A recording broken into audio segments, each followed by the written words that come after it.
గంగవరం మండలం బండమీద జారావారిపల్లిలో ఆదివారం తెల్లవారుజామున ఒంటరి ఏనుగు హల్చల్ చేసింది. అటవీ సమీపంలోని రెడ్డప్ప ఇంటిపై దాడి చేసి పాక్షికంగా ధ్వంసం చేసింది. అదే సమయంలో ఇంట్లో నిద్రిస్తున్న రెడ్డప్ప కుటుంబం భయంతో పరుగులు తీసి దాక్కున్నారు. అనంతరం ఇంటిలో రాగిని తిని ధ్వంసం చేసి వెళ్లింది.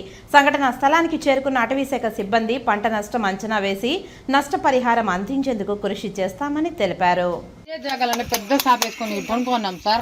అది వచ్చి ఆడ సౌండ్ ఎలకడైంది. ఎలకడ వేసి పిల్లల్ని లేపుకొని లేసే కుదిరికి అది మనిషి మీదకి వచ్చేసింది సార్. అప్పటికే గోడ తోహేసింది.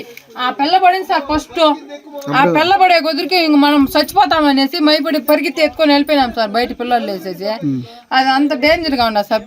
మనిషి మళ్ళాక బత్తి అంతా ఈడ్చుకొని తినేయండి సార్. అట్లా అయిపోయింది సార్ పరిస్థితి. పిల్లల్ని తీసుకొని ఎత్తుకొని పరిగెత్తి వచ్చా మనిషి మీదకి వచ్చేసింది సార్. అది ఆ ఫస్ట్ ఆ 2 పిల్లలు పడిపోయింది సార్. మనిషి పడితే బతికిందాం సార్. పిల్లలు పడింటే అట్లుంది సార్ పరిస్థితి. ఏం చేయలేదు. డిమాండ్ అయిపోయింది. ఏదో అట్లా చూడండి సార్. ఎక్కువ ఇదైపోయింది. ఏమి బతకలేము సార్. ఇక్కడ ఉండుకొని మాకు ఊర్లో జాగా లేదు సార్. ఊర్లో జాగా లేని దానికి ఇక్కడ కట్టుకొని ఉన్నాము పిల్లల్ని వేసుకొని. అట్లా ఇదంతా చేయండి సార్. ఏం చేయండి సార్. ప్రభుత్వం అదే సార్ పరిస్థితి. ఇప్పుడు 30-40 సంవత్సరాలుగా ఏనుగుల దాడి పెద్దదిగా ఉంది. మాకు రోజు రోజుకు పెరిగిపోతుంది. ఇక్కడ ప్రాణాలు కూడా కోల్పోయే పరిస్థితిలో ఉన్నారు వాళ్ళు.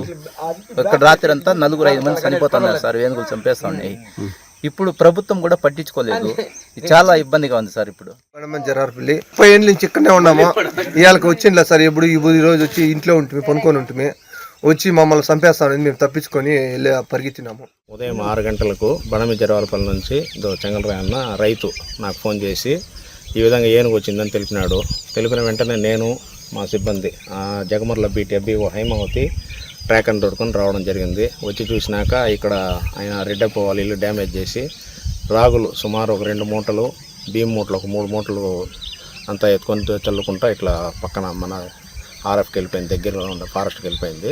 ఈరోజు మేము ఖచ్చితంగా ఏనుగును డ్రైవ్ చేస్తాము. అలాగే రెడ్డప్ప కూడా పంట నష్టానికి ఆయన జరిగిన నష్టానికి మేము పంచనామా ఇచ్చి బిల్లు పెట్టి పెద్ద ఆఫీసర్లకు సిఫార్సు చేసి వాళ్ళకి జరిగిన నష్టాన్ని పూరించగలుగుతాం.